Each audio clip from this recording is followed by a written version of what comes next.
You may have heard of Jack Friks. He's a solopreneur who was living in his mom's basement and then figured out a way to make $20,000 MRR with his software PostBridge. But he's been dealing with a huge retention issue. And I think that there's thousands of business owners or entrepreneurs who are dealing with retention as well. So today's an episode like no other. We're actually going to go through how to fix Jack's retention. We're going to give him a ton of ideas on how he should do it. This isn't the sexiest video. I'll be honest. This is like a lot of material, but I think that anyone who sticks to the end is going to be better at fighting retention. And you need to know how to fight retention if you're going to be a successful founder. Otherwise, you're going to be losing your customers left, right, and center. So I'm excited for you to stick to the end, to like this episode, to comment on it, and just go through this so that you can be a solopreneur that makes at least $20,000 a month, like Jack. Enjoy the episode.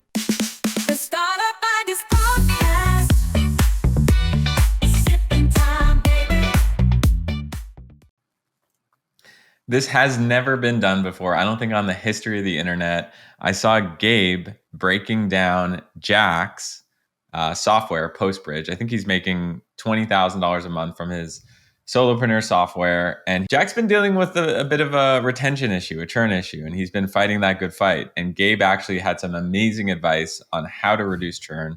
So I brought both of them on. And Gabe, by the end of this episode, what are people going to get out of this? I think that people are going to realize that their source of user base can come from more than one place. And ultimately, everything needs to have a direction and it needs to be pointed in one way. So hopefully at the end of this, everybody can kind of go and look at their app and their stack and their audience stack, so to speak, and figure out where their holes are and then start to plug them and point them in the correct direction. Okay, so you're going to be like a doctor. You're going to be like Dr. Retention for Jack. Is that my new skick right there? Is that my stick? Exactly. And you're going to hopefully get Jack from 20K to 50K MRR. Okay. And in the process, Jack's going to get a lot of good stuff out of this, but also people are going to have some good takeaways around for their own products, how to fight the good retention fight. So without further ado, welcome Jack, welcome Gabe, and let's see what you can do. All right. I think maybe we start a little bit with Jack. Jack, tell us a little bit about PostBridge and tell us a little bit about what PostBridge is. I mean, basically PostBridge is a software I made for myself just to post, one post from one place to all platforms. So I started with, videos and I wanted to post them to TikTok, Instagram, YouTube, etc. And just from one place. So I built it and it's basically now a scheduling tool that lets you post in multiple places from once. But yeah, like right now I'm facing quite a bit of churn because it's really just me. And it's been like a very big hurdle to really figure out, how to tackle this. And I think you kind of alluded to on Twitter already that you have a plan, and I'm excited to kind of see where you take it. Okay. How many users do you have now, Jack? Roughly. I like active subscribers, 1,500. 1,500. That's a solid user base for founder-led, I think. Like, there's a lot of founder-led SaaS guys that don't have anywhere near that number. Mm-hmm. So just so you're aware of who I am, I'm just a lifelong marketer and I'm an ADD tech-enabled entrepreneur. I do a lot of different things in like a normal marketing agency space. Jack, when I saw you posted about churn and that was being your mission, what I did was, because I've been watching you for a while, I kind of zoomed out and I think that, on the screen now you can kind of see the old way was one person, one thing, one product, one channel. And for you, that was you, X, and Twitter, right? Like you grew on Twitter and that's where you grew your audience and you grew the tool. And I'm sure you've had some stints in a few other places, right?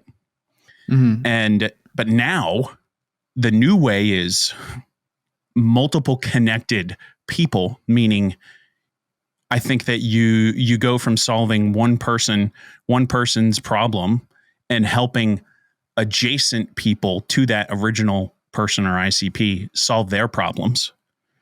And ultimately, you can enable a whole ecosystem of things that can work for your app and your product, because you can have one product that enables other people to do the things that they need to do to succeed.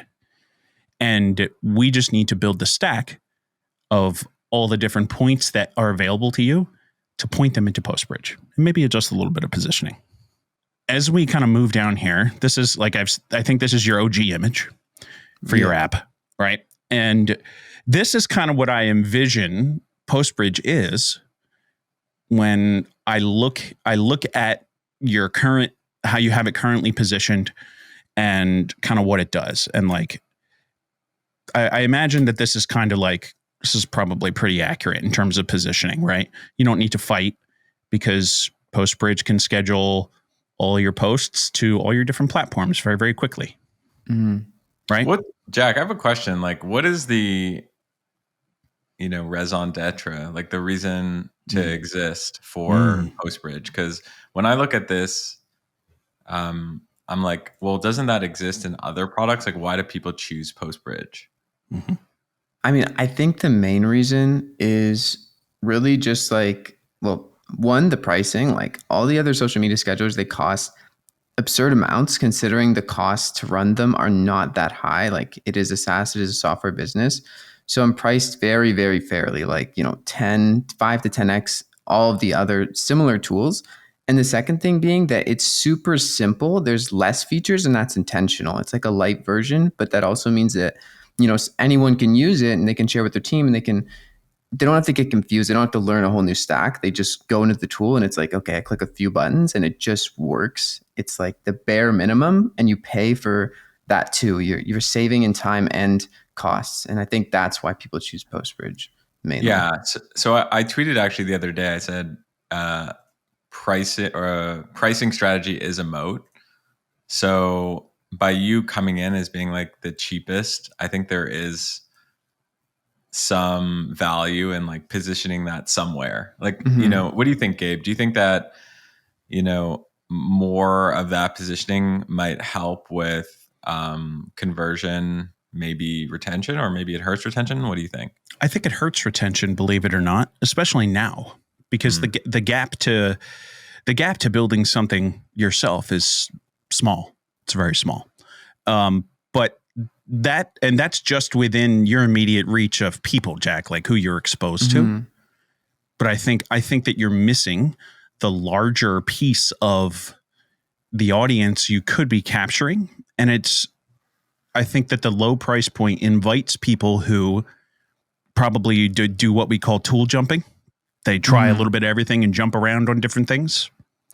And I think that a pricing adjustment combined with a few other things will probably net you a little bit more of a value-enabled audience.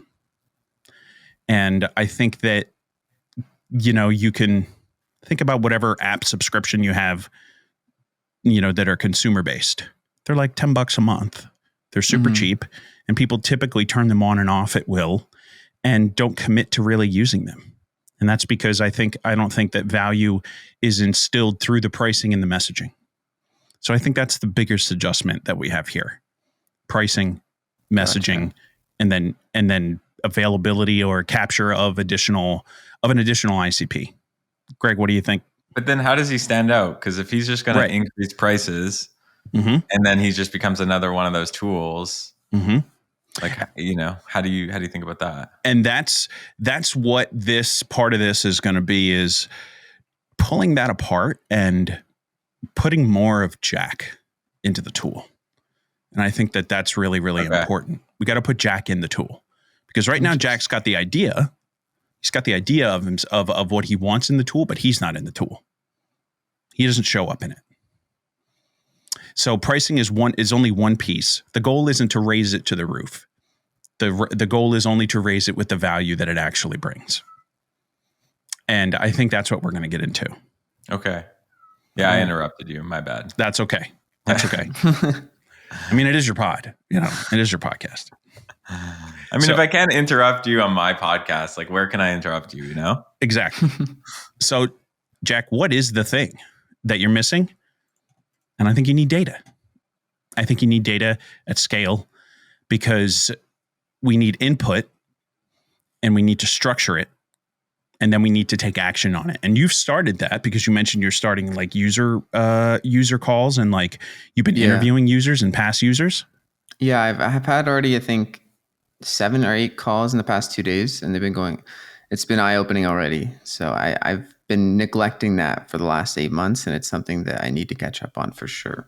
What do you think? What do you think you uncovered that you previously didn't understand? I mean, so far, I think the main thing has been I've realized that more of my ideal customer is someone who already has an existing business that's doing well. They're already posting their social medias, and less so someone who is coming into this game brand new, who doesn't know how posting works. They don't know where to post, how much to post. Those people I can educate, but the other people that already have businesses that are already posting, they're already primed, they're already ready to use it, and they're already they're already willing to stay because it's such a good price for them too that they just don't even think about it. Like one customer said, it's like ChatGPT. They just have the subscription and it does the thing, and they don't even think about the price. What do you think, Greg? Do you think that Jack's currently positioned to be he's sniping the enabled audience to bring them into his world? And I think that's a really small piece of the bucket. So is the question, should Jack focus on like the newly solopreneur who has an idea and wants to put it in action, or people who have existing social? Mm-hmm. Like basically, is that the question? Where should Jack be focusing? I think what I'm asking you is, do you think that Jack's current positioning is more aimed for the people who have an existing audience, or do you think his current positioning says, this is a tool, this is what it does, it's available to you?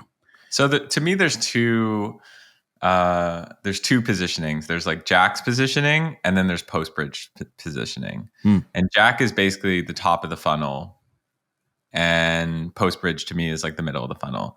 Jack's positioning to me, and I consume his Instagram content and his X content, is mostly younger people who want to start their first company, who want to quit their job, who have this dream of doing software, basically who want to be Jack. People who want to be Jack. Jack is kind of living the dream.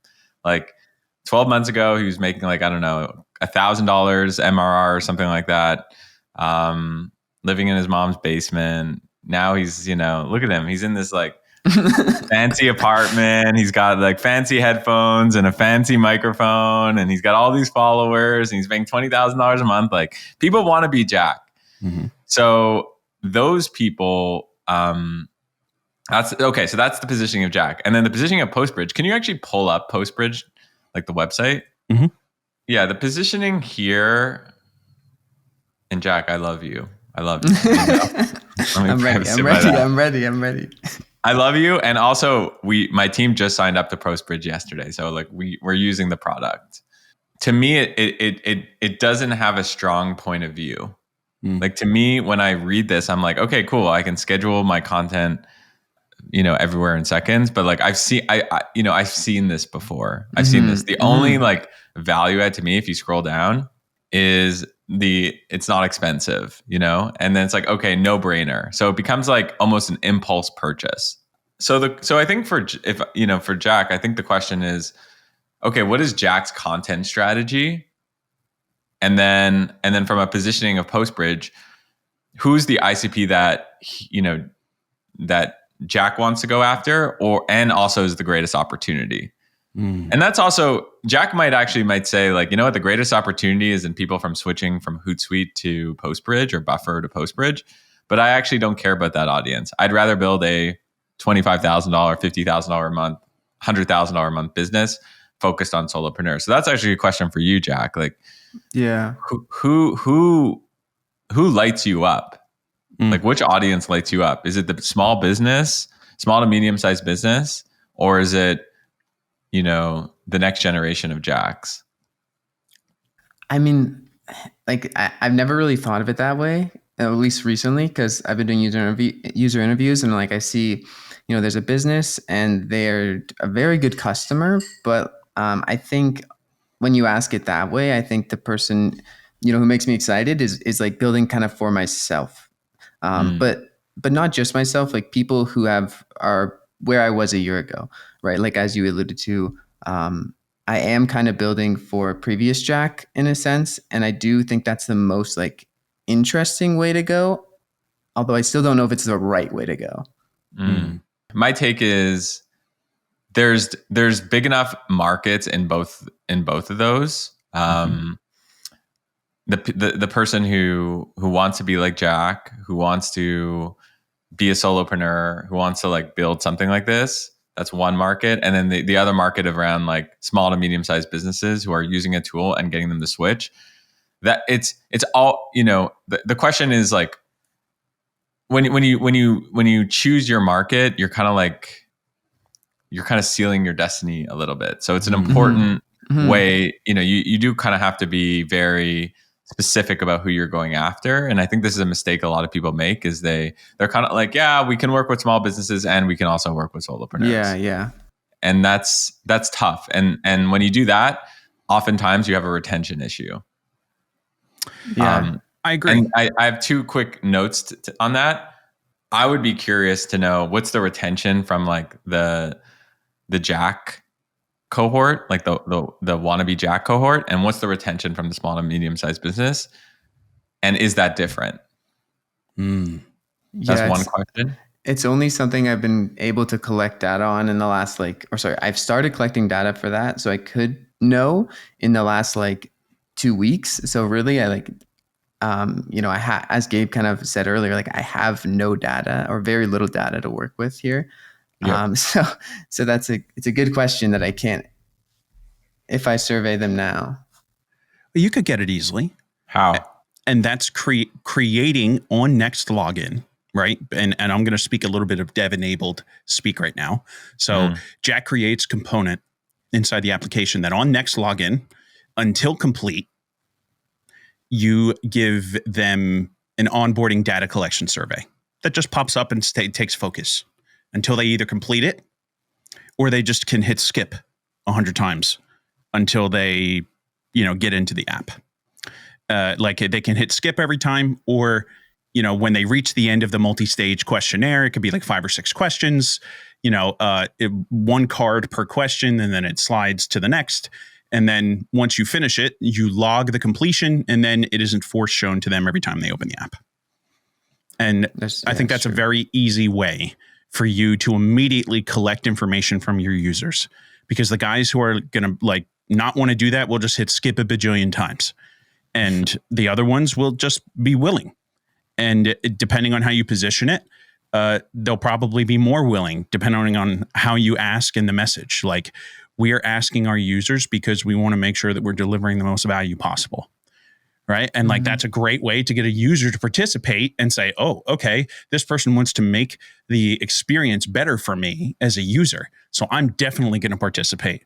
And then there's going to be people who are so scattered that they're like, what is this? Get it out of my face. And they hit the skip or the close button, and they're not worried about it until they come back 48 hours later and they see it again.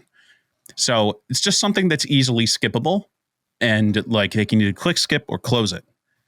Or and then the other option is, like I said, when they complete it, you log that as is survey complete equal true? And then if true, no longer show survey.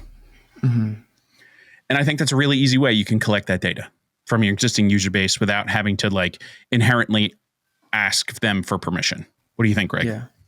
I mean, I think that's smart. It's really smart. The other thing you can do is, I don't know how much email marketing you're doing, but you can tag people based on what they respond, and then you can upsell them stuff, right? So you can say, you could be, based on how they respond to the survey, you can basically be like, okay, this person, is super happy. They love the product. They're retaining. There might be a starter at $9 a month. You can send them an email being like, thanks for taking the survey. I'm going to give you 50% off yearly. And, with some FOMO within the next 24 hours, you have to, only for the next 24 hours or 72 hours. And that's another way, it's so, one of the things I've noticed about a lot of solopreneurs is they're not using email marketing to lock in people who are from monthly into yearly customers. And those customers are going to retain better. Absolutely. A speed to cash collection is like one of the most important things that you as a business operator that either wants to scale or sustain needs to understand, is that the faster you get somebody's total cash collection, the more you can put that into play into further creating additional offers for them or creating sustainability and value delivery inside your application. And that's a little bit of marketer for you, is like, how much of the LTV, the lifetime value of your client, are you going to try and collect up front? How much cash are you going to try and take?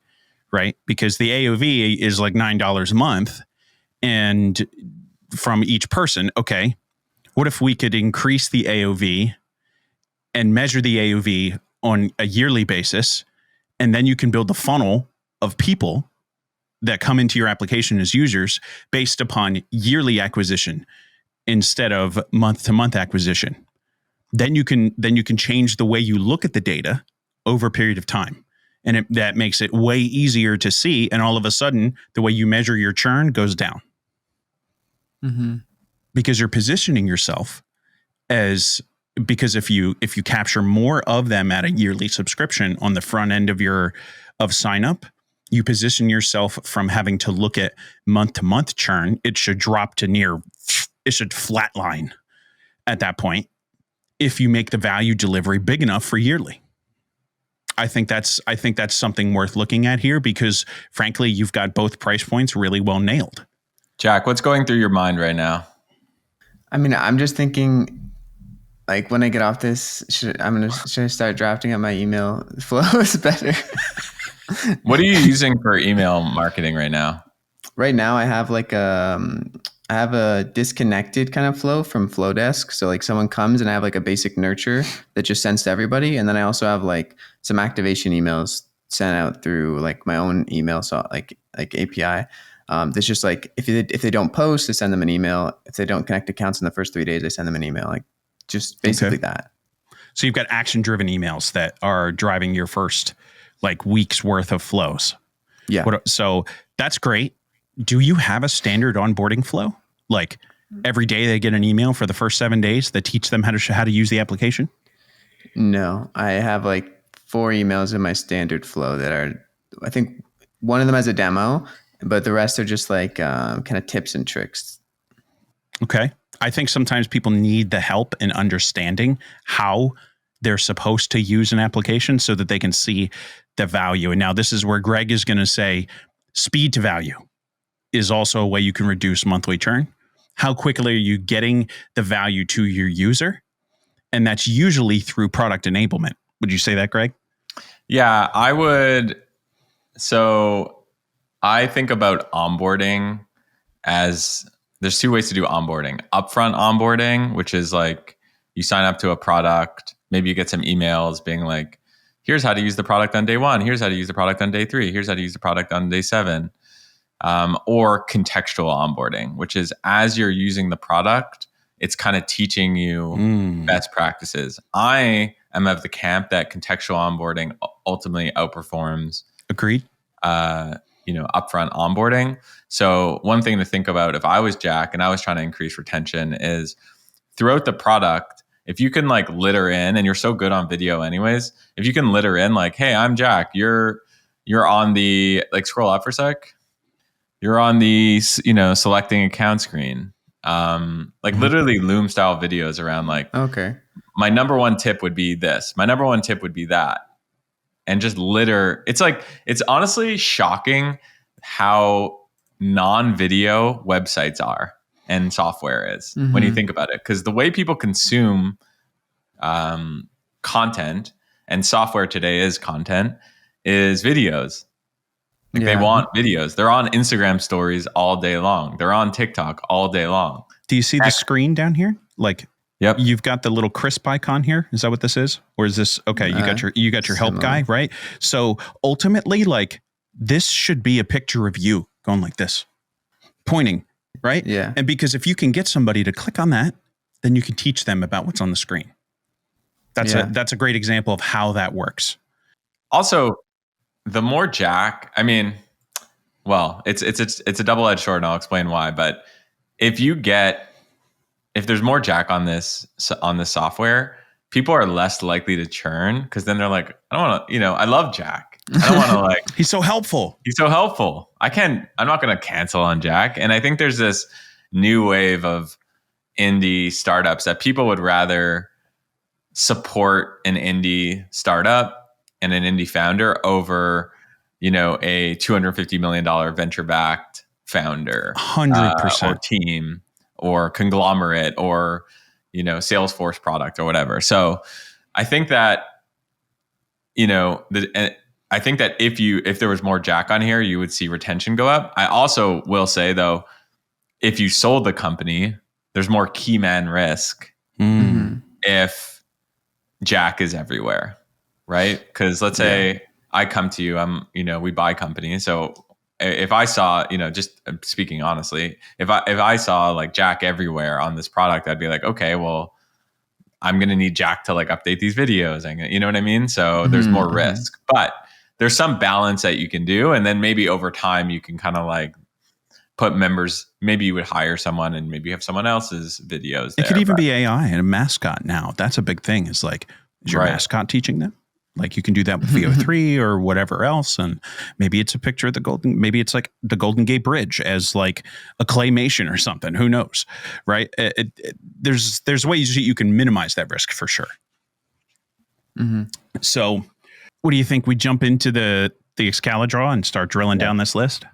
Let's do it. All right, here we go. Ultimately right now, Jack, I think you're foxholed on X.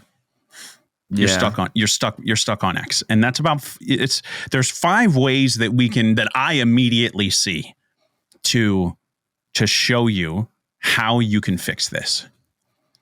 And all of them surround, so this is like 5 problems, right?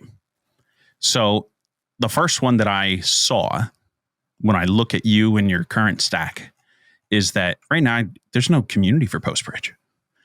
There's nowhere for people to go and talk about how they're using it, right? Because if we can give them a place to talk to one another, which could be on School, it could be on WAP, Circle, Heartbeat, Discord. I don't know. Greg's probably a little more on this camp, and so am I.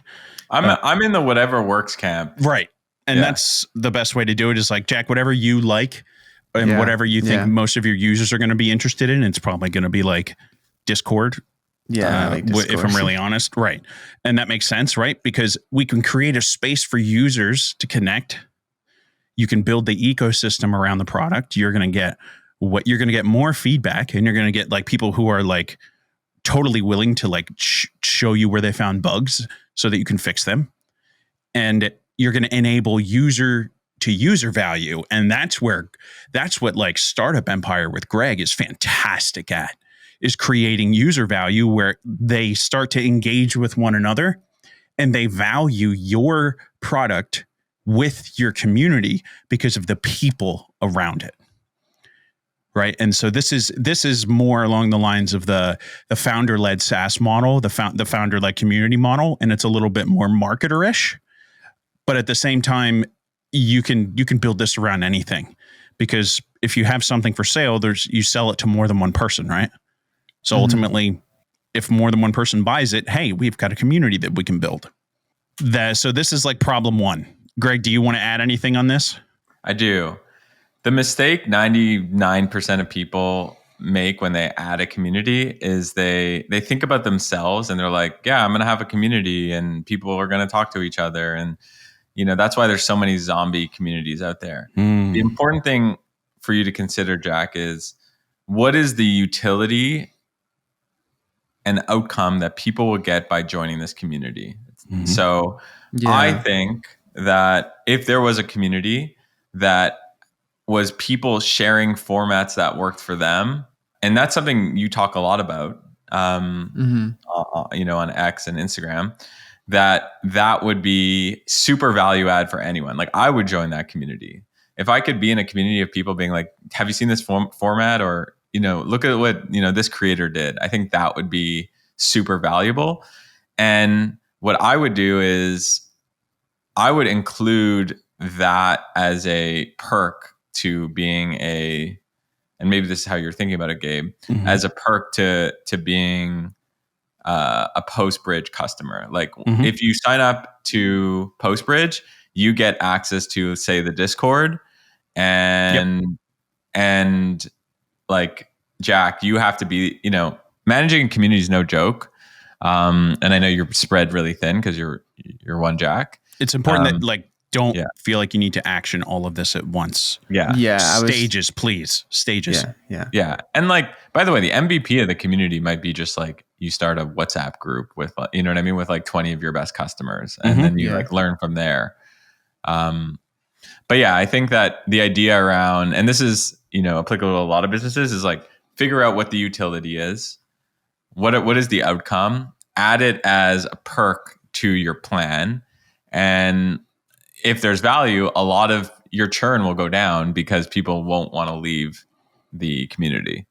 I know that I'll pay for Greg's community for as long as I can because of the amount of value that it's brought me and exposed me to a whole different world of people. I have clients that I've met in Greg's community that work for me in my B2B podcasting content agency. Like those, I have met them inside of Greg's group just through casual conversation and giving value. And like, that's it's we make it less about ourselves and more about what the community and the people and the user gets. Yeah. And so you're going to reduce churn, and you're going to have better relationships with your customers, and you're going to get feedback. And like, so, one of the things I love about like my little community startup empire is like, these are company, like I've invested in founders there. I've gotten to know them. Like I've had them over for dinner. I've gone to see them. I've had coffee with them. I've hired them many times. So you basically unlock just a closer relationship with your customer base, which in itself, it's crazy that you end up reducing churn, and you're going to reduce churn. You're going to increase increase sales, because people are going to be like, oh, I want to join this community. So there's a lot of value to that. What's the next? The next one here is like kind of what we talked about is that Jack really doesn't show up in what PostBridge stands for beyond solving the problem. And that's like, we want to embed the values that PostBridge stands for. And I think Jack will probably do a little bit of message tweaking on that, and also impart a little bit of himself into that strategy. And the immediate is like the mission for PostBridge is outcomes, how you like what the person can expect from using PostBridge, like what the outcome is. And the immediate is like, you save X amount of time per week posting to all of your platforms instead of wasting this amount of time, right? And that's just the easy like top-down view look at it. And we can build that into the UI, right? Because that's one of the other pieces that I mentioned, or that I mentioned in the X post, is like, this is the inside of the UI for PostBridge, and it is clean. Jack, you have clearly coded the absolute balls out of this. And like, you clearly care because it's tight. Like you know what it's like when you jump into a vibe coded app and like things load asynchronously and like the interface jumps around and it doesn't feel tightly wound. PostBridge is the exact opposite of that. It's very tightly wound, which tells me that you're somebody that cares about quality, right? So and user experience. So if we can take what our mission is, right, is if somebody posts to 3 or 4 platforms, right, we can take that mission and tie it into gamification inside of our app, which is how much time. This is again just a quick look.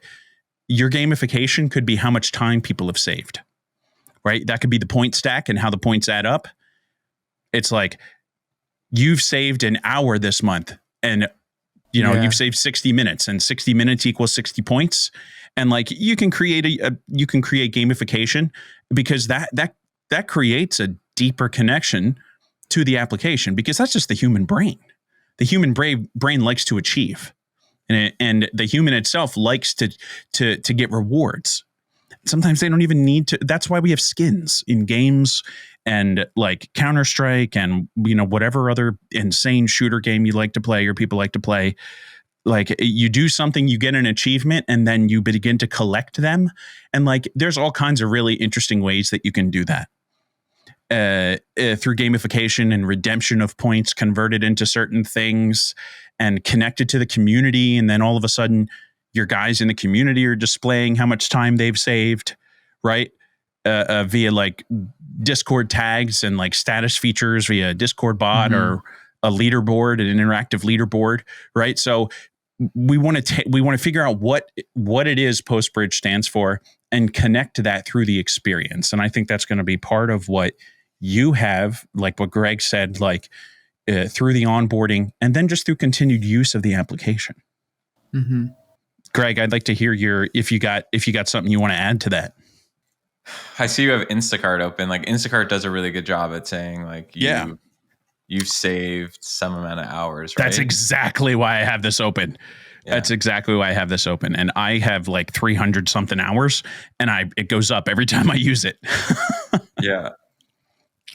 So I think that's a really good point. I have like a little tip, I would say, around how do you do messaging? Like, let's say you're a solopreneur and you want to do messaging, rework your messaging so that it hits your ICP better, is do record customer calls. Jack, I don't know if you're recording them, but record them, download the transcripts, all the transcripts, upload all the transcripts. Well, ask the question around like, what do you love about PostBridge? Yeah. As one of the questions, an open-ended question like that. And then you upload it to ChatGPT, and then you say, hey, I'm redoing my copy for my website. I want you to read these transcripts, and I want you to write copy that's, you know, redoes our tagline based on them, etc. And you'd be surprised with how good it could be. Because, for example, I think you said, Jack, one of the reasons why people like PostBridge is how lightweight it is. Mm-hmm. Yeah. Is that right? Yeah. Yeah. Lightweight. So if you go to the PostBridge website, Gabe, maybe it's not schedule your content everywhere in seconds. Maybe it's the most lightweight scheduling app. Yeah. Or something like that. And yeah, I gotcha. The transcripts are the treasure chest. Mm-hmm. It's where the gold is. And you just have to kind of like massage it through ChatGPT. Thoughts, Jack? I think definitely. And I've noticed like there's similar phrasing for the customers that are like, you know, the most active, the most spending. They kind of look at PostBridge through a similar lens, not always the exact same wording, but like there's definitely specific wording there that, you know, like someone said, it's a no-brainer. Like two people said that, like the price. So like stuff like that just comes up, and I haven't been recording the calls so far. I'm going to start because I realized that that'd be helpful. But like even top of mind, there is patterns there that even I can see. So if I put it into ChatGPT, I'm sure I'll get even better results. And the key is not to give ChatGPT the context of what's appearing as a normal pattern, because even if you tell it to ignore it, it will still pick up on it. So if you really want to discover those patterns that aren't there, leave the context out about what you see and see what ChatGPT finds. And like everybody always says, give more context. Well, that's great. But if you notice the pattern, ChatGPT is going to focus on the pattern too. So like do some split testing there maybe, because it might find something and I think that's what Greg is saying is like the gold is in the things that you don't see. And you can use something like Granola, or even I think Notion has a call recorder that's free. I think that's included in their stack. Hopefully you have Notion, because like those guys are killing it over there. The next piece of the funnel or of the breakdown here I see is, you know, Jack, you're not on YouTube, man. YouTube's like the biggest search engine behind Google on the planet. And YouTube now has the ability to feed into AI summary. Transcripts can be read by AI summary. Videos are linked everywhere. And it becomes, not only does it become a audience builder for you, Jack, but it becomes a direct inbound source, right? And this is a great example. Like, here's Callaway. This is like the other social media guy you see out there, right? So Callaway's got this video that he's posted the other day. And the first thing in his description is he's got his founder-led SaaS. He's got this lead magnet, which is, you just did that. You've got that course that you put together the other day. Even though it's completely free on your website with no opt-in, that doesn't mean that you can't ask people to opt in other places, right? And like, he's got his community linked here. And oh, look, here's one from Greg's videos. Like, all of the things that he's doing are linked in there. And what's the first one is Greg's idea browser, which is like, I look for that email every day from idea browser in my email, because I haven't signed up for it, because God knows all I need is more ideas as an ADD person. So I look for that email from Greg just because it's an interesting take. Right. So there are more than one way that you can create inbound sources, especially on the biggest platforms with some of the largest discoverability. YouTube's got to be the biggest. Like, insert startup ideas podcast here, right? Like, Greg's got one of the biggest startup podcasts out there. And this is the other part, is like, YouTube can become a podcast. And like, I'm a member of Greg's community through the podcast. And like I said before, I have clients that I've found and met there. So again, this is like, it all comes down to just having those inbound points and the value that you get to enable. Like, you see how me being a part of Greg's community is valuable, because I discovered him and now I have value inside his community. So I should continue to be there because I discovered Greg through video. Yeah, I will say, like, it's crazy, Jack. Like, you know the power of short form, because you create short form, but long form video, like, people really do develop a huge connection to you via that. And if you can figure it out and you get the right titles and you get the right packaging, and anytime someone Googles or uses Gemini or whatever for social media scheduling and your video comes up, it's just like, literally, like, it's like a free ad on autopilot, basically, for whatever it is you're doing. So it's super valuable. Does this mean, I think, like, I always look at, like, I always look at everything as like, what's the MVP to this? Like, maybe it's not, a new video every week, but maybe it's like once a month or once every 2 months, even, like, just something. And over time that'll compound. I will say that, I started this YouTube channel in 2021. It took until about 500 plus videos for it to actually take off. Before that, most of my videos would do between 0 and 5,000 views or so. Max. Like, 5,000 would be like, we're crushing it. So I would just say, like, don't be, and this, but don't be, discouraged. If for sure. Videos. The way I've been thinking about YouTube is like I tried, or I've made like a few thousand YouTube videos. I had like 4 YouTube channels in the past, but they're all like, the content that I always lean to is like, simple content, put the camera on, one shot, put my screen recording.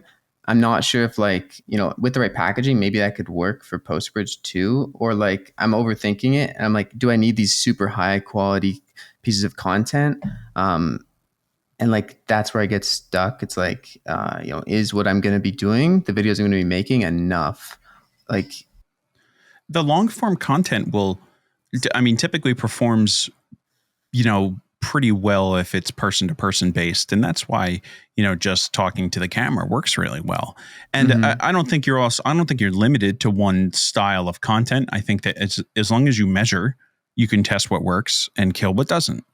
And that's where, like, it doesn't, just because you have nice equipment doesn't mean it needs to be a crazy level of production value, right? You can still do simple stuff, but people also people also directly equate what you do and how you present yourself and how it's presented with you as a person. So like you take a little bit of care in what you do, but nobody says that you need to go all out and like put foam stuff up behind you like I have in my home office. Nobody says you have to do all that. You just have to, you give it a little bit of time and energy. I just did an episode yesterday on the pod, and it had like the craziest setup, in a beautiful place, great guest. And the video was a 10 on 10 on YouTube Studio, which is the worst possible. Yeah, worst. It's underperforming by like 3 or 4x. Then I do like last week I did an episode on Nano Banana. It was like, late at night, lighting was not good at all, super tired, but the title, the packaging, and I guess the value was there. That does 10 times the amount of views, and 10 times the amount of likes and 10 times the amount of comments. My point is the title and the packaging and the actual value matters. The actual production quality doesn't really matter that much. Mm-mm. Not the way people think it does. Yeah. Don't get me wrong. It's great to enjoy those things if you do enjoy a high level of production, and like that's something for you that you truly enjoy and like to see, because you just do things that you like to do and that you enjoy, but doesn't necessarily mean it doesn't need to be the primary focus. Gotcha. And I want to touch on this next one because this is where I think it's like these last two are some of the most interesting pieces out of all of this, because it starts to think of like how we create our own world, how we build our world, and how we build the world around us. And that's that, Jack, I never see you talk about AI in terms of what you're doing for code. Are you using Claude Code? Are you using Cursor? Are we doing anything like that? Which have we picked? I used to use Cursor, like to originally build PostBridge, but now, I use Claude every day. What do you call it, Greg? Don't you call it Claude? Yeah, that's what French people call it. Yeah, Claude. Okay, French word. So yeah. So, and I think that the more the more you put time and energy into developing the platform, you hire somebody to help with that, of course. But if the longer you can do it yourself, the better. And I was just thinking, I was like, when we create these businesses, we want to try and set ourselves apart. And we try and do that by creating our own thing. And the part of what I think that PostBridge is missing is its own analytic, its own metric. Greg, do you know where Outlier started? It was something related to YouTube, and I think it was a tool that picked that up, and then that actually became a measured thing. I didn't know that. So like Outlier was not an original metric that people measured, and how much of a multiplier an outlier video had, which is like something that's just on the edge of what your primary focus might be, and related to you, that's doing very well. Mm-hmm. So I think that PostBridge could take some time and like, how can we create our own metric that puts us in a world of one? What can we look at in terms of analytics for how people are posting and what their results say in terms of analytics pass back and pass through? I bet that if you looked at your available data points, you could engineer a new metric for yourself. And because the most successful users of PostBridge will have that data for you that you can figure out a way to create. And I think that's a really interesting way to differentiate, because nobody else has the PostBridge metric, because you're the person that knows how to make it and calculate it, not everybody else. And that kind of comes into the next piece, which is like, you just pushed it the other day, is your API and connectability. And that's the API point was great. That's fantastic. I still think that we need to get MCP and like allow people to agentically connect PostBridge to their stack. And that doesn't need to be an immediate focus, but like MCP is it's become like the gold standard of like, multiple like mass user adoption is like, you can use MCP to integrate X tool into your stack in whatever way you deem appropriate. And then use cases and edge cases get created. And I think that's something to consider in how you do things. And like Don Vito codes has his AI backends thing that he's done. That'd be a really cool way to integrate AI, where you could build a content writer into PostBridge. And like, again, these don't need to be really heavy, but I do think that these are some things that PostBridge should have to consider it a full featured tool that can still function lightweight. And that kind of comes down into founder integrations, right? Is like PostBridge can then start to partner with, like, the Theo has his thing, his T3 chat, right? People can take content from the T3 chat and import it into PostBridge via a connection, right? Or Greg has his Empire AI, and I know he's got a couple other things up his sleeve, and like Idea Browser. You can export to PostBridge and use PostBridge as like mini content storage and like idea storage that can like be delineated down into posts, right? And like all of that's capable through like AI and agentic frameworks. And between like various JSON functions and calls, I'm sure that you or whoever you work with for development can figure that out. But this is the most important one. Wait, so any quick thoughts before we go to the last one? Any quick thoughts, Jack, on this? I mean, I think there's definitely a need to kind of enable those type of customers more. And that's like what I've started doing.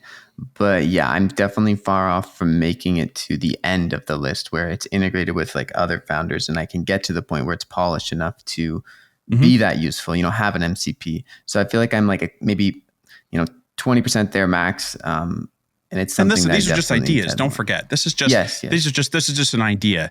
You take with it and deliver what you will. Greg, what do you think about the founder integration systems? I thought that was really unique. I'd like to hear what you think about that. Yeah, I think it is really unique. It's really interesting.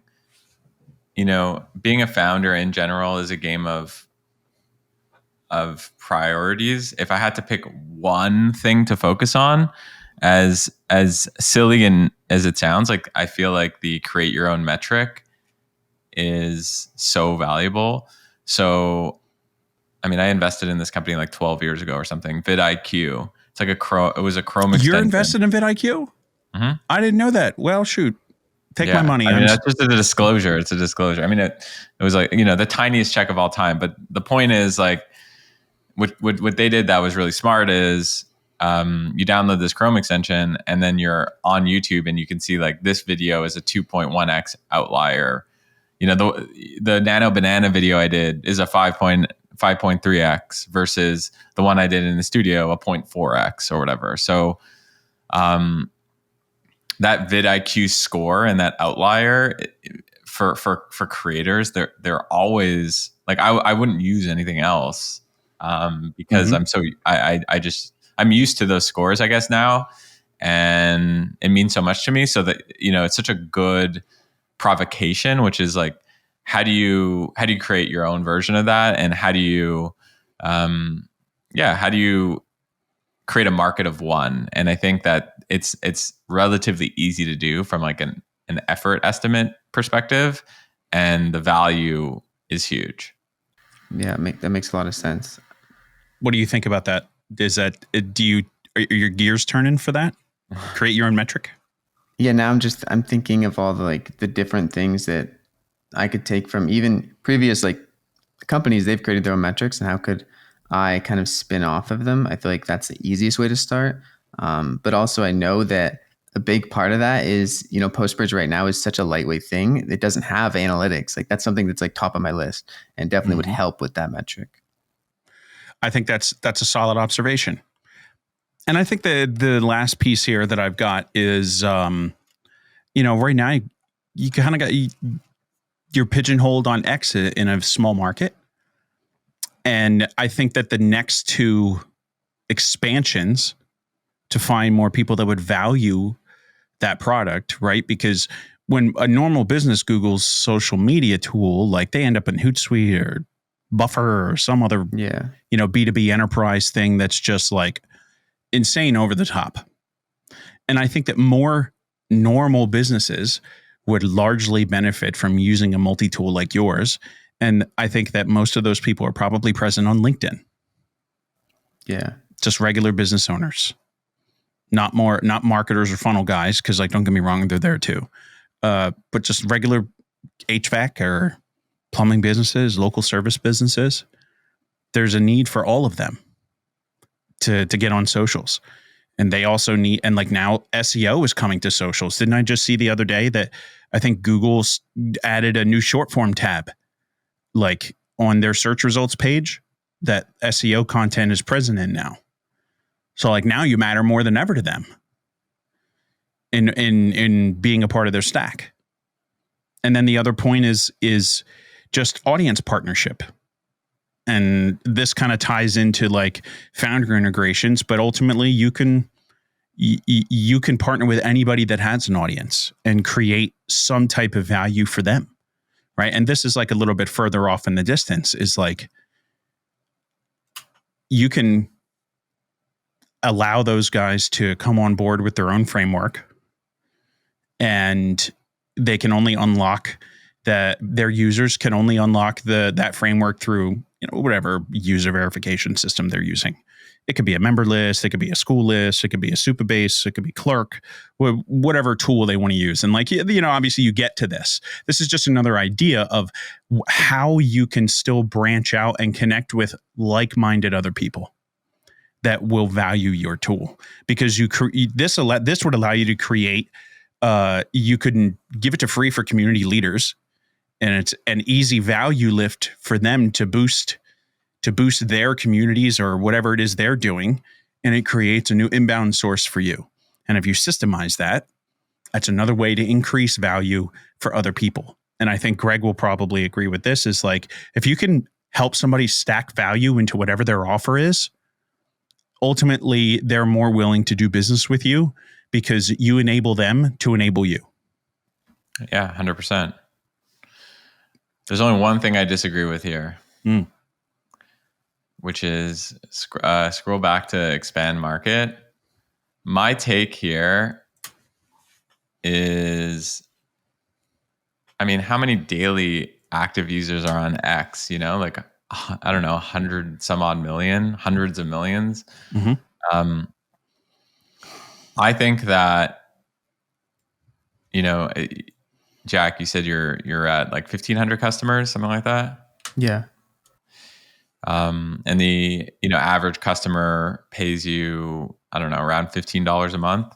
Your smallest package is 9 or something like that. 15. Yeah.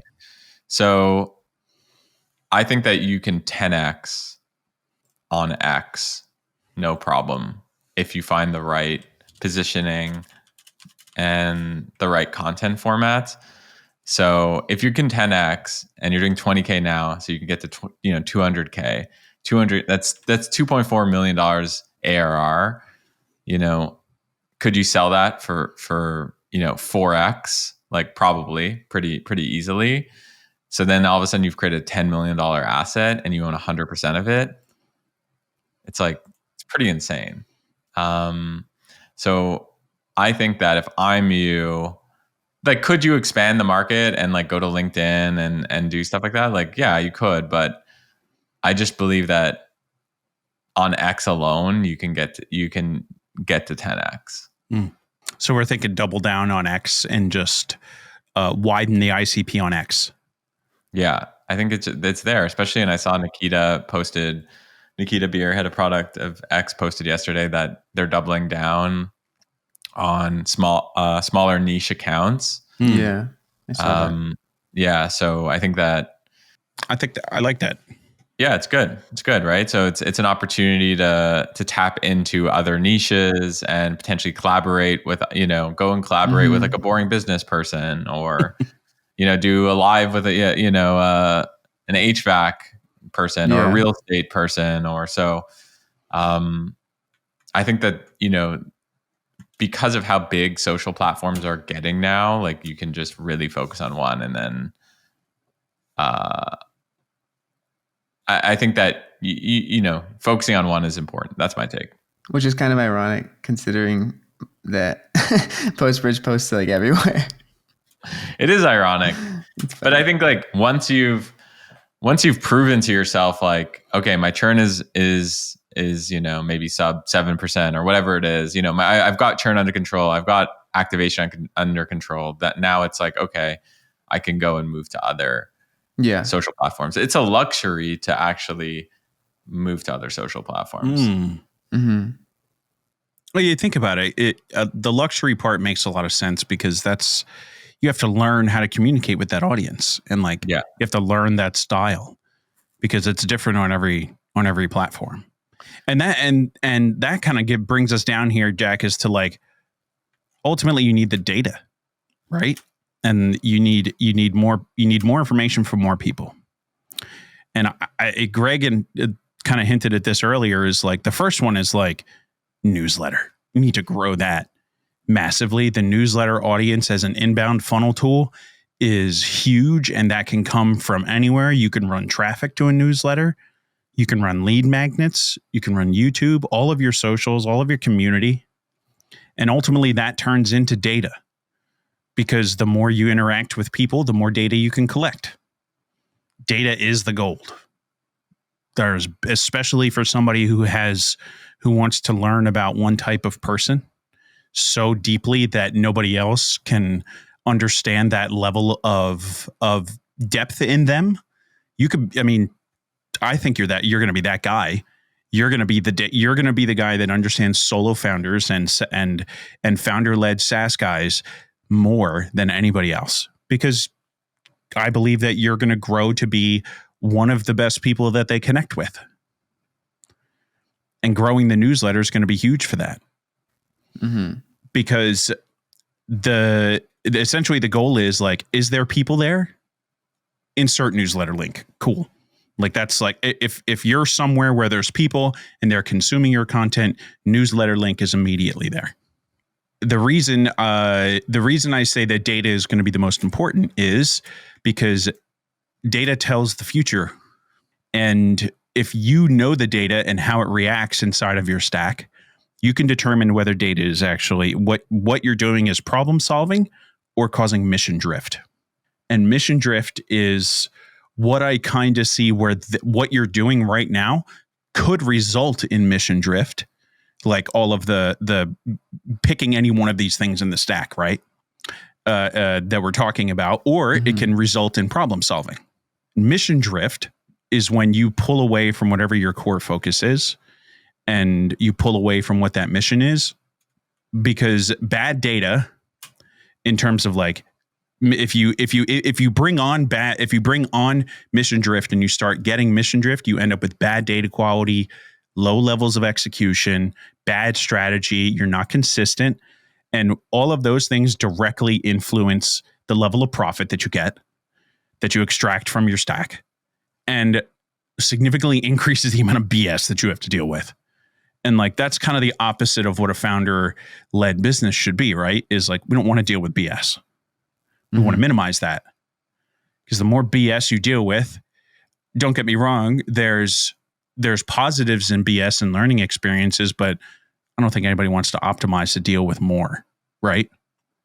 I know Greg optimizes his whole community and life to deal with less. Yeah, I think that's a big reason why a lot of us choose this path is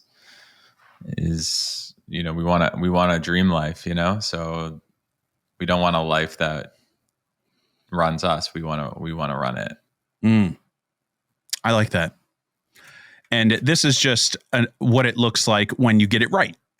Because if the actions you're taking and the data that you're measuring shows you that you're driving problem solving, this is what the profit and BS levels look like. Because if you're doing actions that are problem solving, you're going to have more profit and less BS. Those are the ultimate outcomes, right? For you as a solo founder, would you agree? Yeah. Maximize profit, minimize BS. Yeah. So and that's just, again, a top level take of an examination of what it is you're doing in this journey to solve churn. And the more data you collect and what we're going to be doing with that data that we get, which one is it going to give us? Is it going to give us mission drift, or is it going to give us problem solving? So, the development side of things, I think we touched on that already. You're using Claude Code, right? Uses of AI in code is like one of the best ways that you can increase your speed to execution, because believe it or not, speed to execution is often one of the most overlooked pieces of getting out of a hole that you're in. And I think Greg could probably agree with this. How many times have you talked to a founder that just can't seem to show up and execute or make a decision, and they end up just pigeonholed and staying where they are? All the time, man. Literally all the time. I think that's a good point.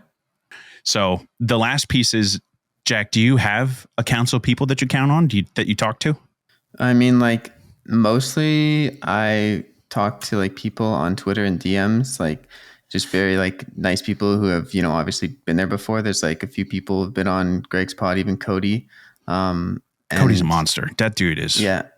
He's very helpful. He's very generous. And like a few other people in the kind of area of startups that I just DM, and they're very generous as well. But I mean, I don't have anyone on my team or anything, right? Like I have developers that I've hired for the past few months to help me with the API, and but mostly like all the main decisions and what I work on, like day to day, that's all me. Okay. I think it's worth building some AI council tools for yourself. Load some very specific agents with some training data that you can like run some ideas by, and continue and could just stay consistent with that.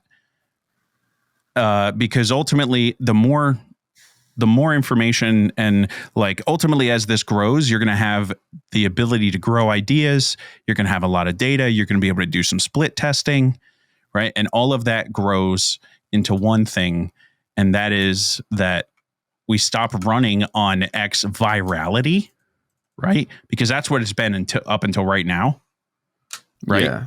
And I think it's going to be world building based on X, right? And that's kind of what Greg had to say, is like doubling down and tripling down on X, and world building on X is how we can fix the churn.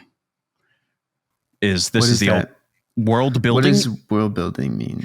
Right. So, and Greg, was it you that said world building, or was it somebody else?